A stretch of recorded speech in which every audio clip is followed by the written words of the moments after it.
Keberadaan bunga bangkai tampak terlihat tumbuh dan mekar di kawasan Taman Bukit Sulap di Kelurahan Ulak Surung, Kecamatan Lubuk Linggau Utara, Kota Lubuk Linggau. Bunga bangkai ini ditemukan salah seorang pengurus kelompok sadar wisata di Bukit Sulap bernama Agus.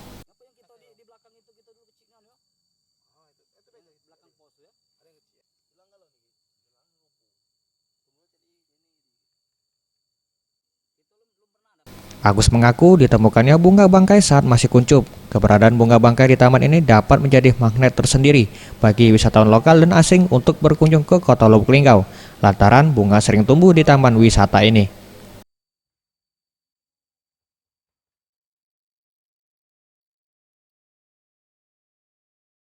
Ini ya, kami temukan ini rencana kami ini untuk pengembangan objek wisata alam Bukit Sulap. Ya. Jadi destinasinya kita mungkin sekitar 50 meter dari kita ya.